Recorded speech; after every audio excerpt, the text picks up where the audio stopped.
Before we begin, in 2019, YouTube was caught data mining children under the age of 13, violating the Child's Online Privacy Protection Act, or COPPA.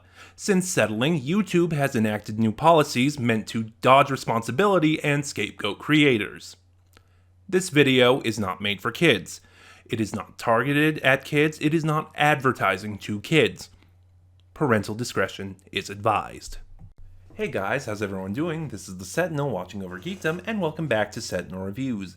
Doctor Who Series 12, Episode 3, Orphan 55.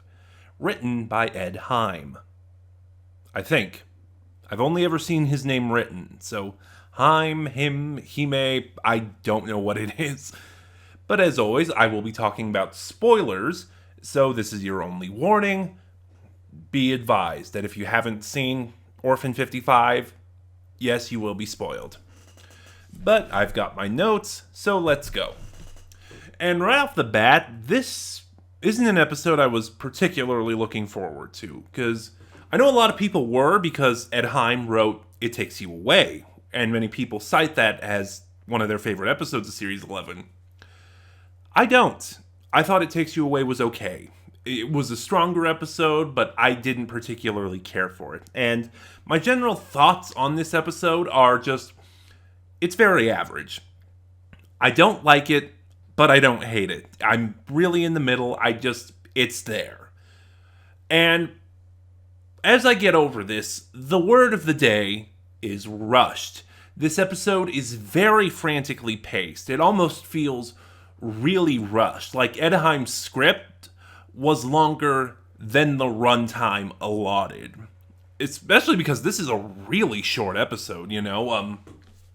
Again, I watched recorded on a DVR, so the runtime for the episode I see includes commercials. Like, Spyfall Part 1 was an hour and 20 minutes. Spyfall Part 2 was, I think, around an hour and 15. This was only an hour and 7.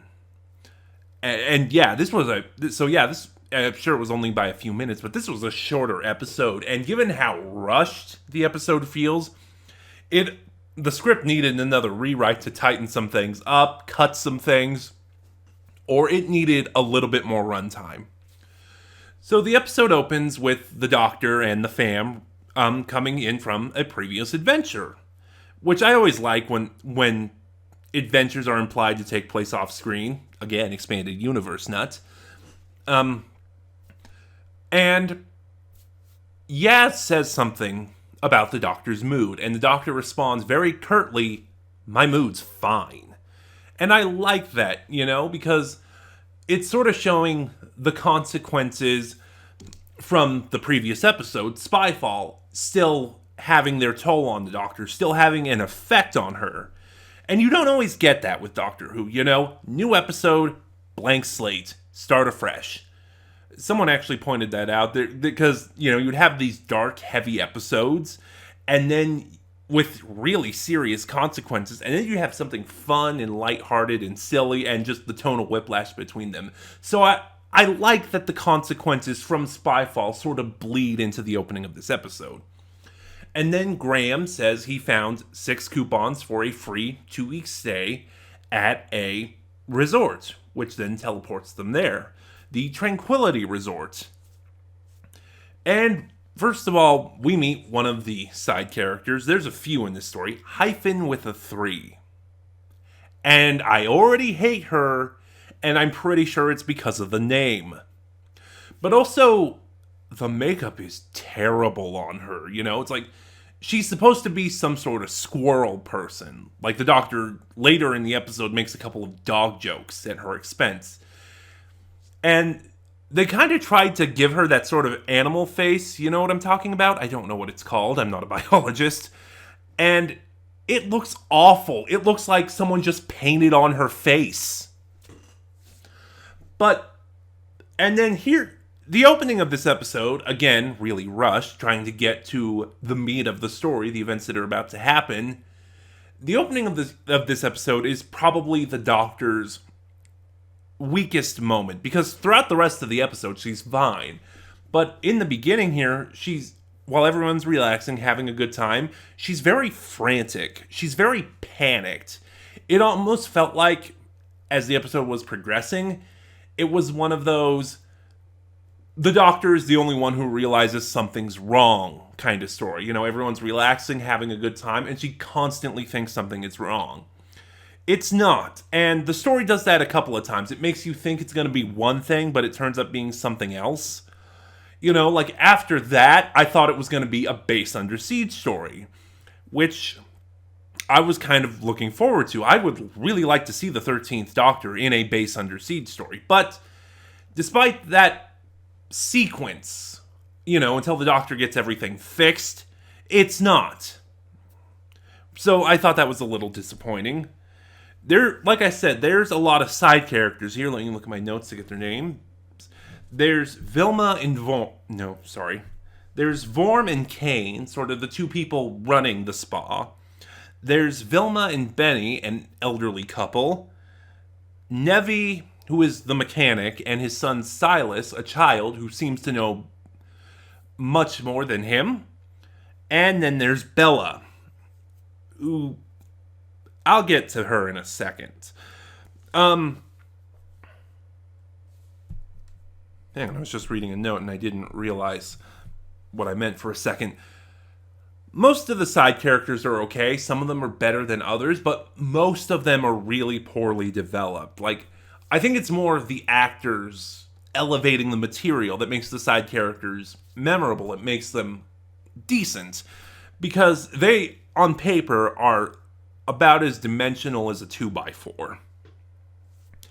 There is a brief scene when the Doctor meets Hyphen with a 3 again, and she's trying to get into a linen closet, which is really sort of a command center. And I noticed this, because this is something interesting I noticed. The psychic paper doesn't work right for the Doctor. You know, other doctors would flash the psychic paper and say whoever they are, and that's what the people viewing it would see. But, you know, like the Witchfinders, the Doctor flashed King James the psychic paper saying she was the Witchfinder General, and to King James it said assistant to the Witchfinder General. Like that, it doesn't work. The psychic paper doesn't work like the Doctor wants it to. She says she's some sort of inspector, and to Hyphen, that's not what it says, and the Doctor lists off all these things until she hits the right one. And like I said, that's just an interesting little take on it. But yeah, then we get that this spa is constantly under attack by monsters, who we find out are later called the Dregs. Now, the Dregs, it's kind of interesting, because when they first show up, they're kind of done using the Jaws effect. Little bit of a tangent there. The Jaws effect is named for the movie Jaws. Steven Spielberg had so many problems with the shark that he couldn't shoot it the way he wanted to. So you get little glimpses or little flashes, or you wouldn't get the whole thing on screen. And ultimately that was to the movie's credit, because what you didn't see was because, you know, you relied on your imagination. What you didn't see was scarier than ultimately what you did see. And it's weird, but by like a third of the way through the episode, it shows the Dregs, and it just ruins the effect. The Dregs are a good makeup, and it's a good design, but it's not scary like the episode wants it to be, you know? And also, it doesn't help that the heads are out of proportion with the body. You know, it's not quite bobblehead territory, but yeah, those heads are way bigger than the body can obviously support. Let's see. Now, I talked about the side characters being flat. Bella was the only interesting one, for reasons we'll get into as we talk about the episode. She has really good chemistry with Ryan. I felt the ending of their story was a little forced, but she does have good chemistry with Ryan. And then after the attack, Benny, one of the elderly people, gets kidnapped, leading everyone to go on a search and rescue to save him. Which brings me into a question. The fam I can understand, but why is this staff bringing the guests with them? Like, you know, you could have avoided some needless deaths if it was just the staff and the fam. I mean, people would still probably die, but yeah, it feels like there was no reason to bring the guest, and it feels kind of excessive and needless. And it feels like there was just a reason there for the body count. And it's interesting because once they leave the resort, this episode, at least visually, sort of evokes James Cameron's Aliens, which I thought was a little bit of a nice touch, especially for Doctor Who, because usually when they go to that franchise, they're more often than not evoking or homaging Alien. They never do the sequel, so I thought that was a little bit different. I thought it was a nice touch. And as I said, after that initial, after their initial arrival in the spa, Jodie's frantic, panicked energy really starts to come integrate better into the story, because now there's a reason for it, mainly. And I feel like the frantic energy at the beginning just contributed to how rushed this story is. Hang on, I'm reading my notes again. I have a lot I want to say about this episode. And then we get this episode's name, Orphan 55. An orphan planet is a planet where the environment has become too toxic to sustain life. That's it. And, they essentially reach the Drake lair, and then we sort of get the scene with Benny again. And that scene, for as flat as Benny and Vilma are, that scene is actually really unsettling. Like, it's a really good, creepy scene. It's really well done. Vilma, I have 2 questions to ask, and I'm sorry I kind of have to ask them at the same time. Will you marry me? And can someone please shoot me? Like, yeah, that was really good. And as they're escaping, Kane does, which leads into sort of the cast turning on her, which I have to bring this up. What is the Doctor's deal with mercy killings? Like, I know the Doctor is very anti-violence, she's very anti-gun, but here's the thing. It's partially headcanon, partially supported by previous episodes. While the Doctor is opposed to violence, and she is opposed to guns, there are situations, and the Doctor knows this, where there is absolutely no other way. She knows she will have to do this, like in her second incarnation, when she redirected an entire fleet of ice warriors into the sun. Or in her 5th incarnation, where she made a gas that, while harmless to humans, was toxic and lethal to Silurians and Sea Devils. Or in her 6th incarnation, when she shot the cyber controller. Or during the Time War, when she thought the best way to save the universe was commit double genocide, before Stephen Moffat retconned that. Or all the things she did in her 7th incarnation. So, yeah, there's that, but this is the second time this has come up, where, the first being Arachnids in the UK, where the best possible solution to the situation at hand was a mercy killing. And the Doctor was vehemently against it. It's just, like, I feel like those unavoidable situations, a mercy killing is one of those. And it's really weird that the Doctor comes out is so against it. It's, so far, one of my few problems with Jodie Whittaker. Thinking about it now, it might be my only problem with Jodie Whittaker. Let's see. And from here on out, as they try to get back to the resort, because it's protected, I do think that the rushed pacing works better, because now there's a race against the clock, because the oxygen they have is running out, they're being chased. I do feel the rushed, frantic pacing worked better in this scene. The twist of Bella being Kane's daughter is really stupid. It comes out of nowhere, and it's just... And the actors are really trying. You can tell they are trying, but it's such a stupid twist. And the other twist, because they're in a tunnel and the Doctor finds an old subway sign revealing Orphan 55 is Earth. I'll get in it. I'm not gonna. First of all, I screamed at the screen, are we really doing the mysterious planet? AKA the weakest story in Trial of a Time Lord. But more than that, it's just people were really complaining about that, and I'll kind of get there. Because it ties into the ending a little bit, but here's the thing. Alien Planet really revealed to be devastated future Earth. There's nothing new there. It's a common sci-fi trope. It's as old as time.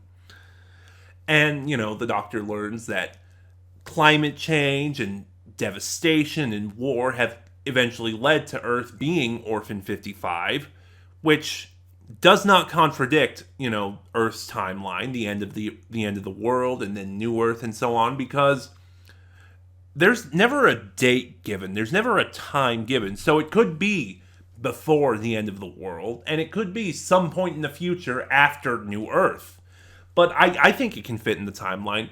And also time constantly being in flux, time never being settled, time always changing.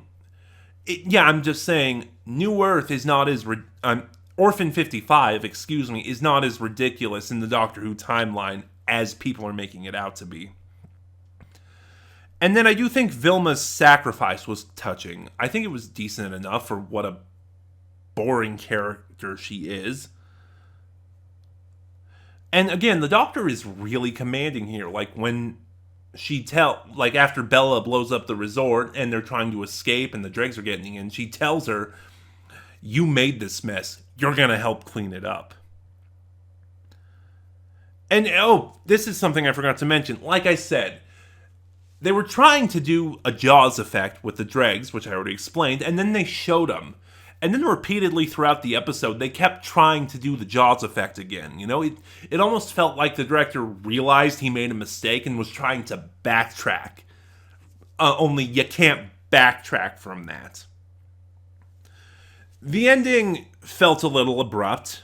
Oh, this was almost 20 minutes. Wow. I'll sort of talk about the speech after, everyone gets home safely. The ending feels really abrupt.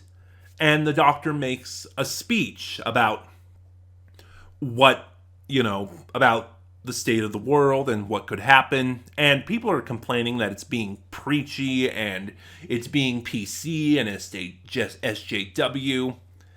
First of all, the Jon Pertwee era says hi, because, here's the thing. Doctor Who has always tackled heavy political topics. And it's always been about as subtle as a boot to the head. So, when people accuse the Jodie Whittaker era of being too political, of being too SJW, of being too woke, I'm always going to call them out for, one, being hypocrites by ignoring that this has always been the case for Doctor Who, and for Not My Doctor being a vocal minority. But I do agree that the speech kind of needed another draft, and it needed to be refilmed because it felt like Jodie was talking directly to the viewer, but she delivers the speech good. She performs it well, The Doctor always has moments where she has to get preachy, self-righteous, holier than thou. Some Doctors do it really well. It's another reason why Colin Baker is my favorite Doctor, because I think he does it the best. Some can't do it without being really annoying. David Tennant! Oh, excuse me, where did that come from? Thankfully, Jodie is in the former. Every time she's had to be preachy like this, she does it well. She pulls it off. She's never annoying. Ultimately, though, Orphan 55 is really average. Take it or leave it. I didn't care strongly for it. I didn't hate it, though. So I'm going to give Orphan 55 a 5 out of 10. But what were your thoughts on Orphan 55? Remember to like, comment, subscribe, and share the video around as it helps my channel grow. In the description box below, you'll find the link to my Ko-fi where you can support the channel, and you'll find the link to my Twitter, where you can follow me and get updates on the channel. This is the Sentinel, watching over Geekdom, and I'll see you guys next time.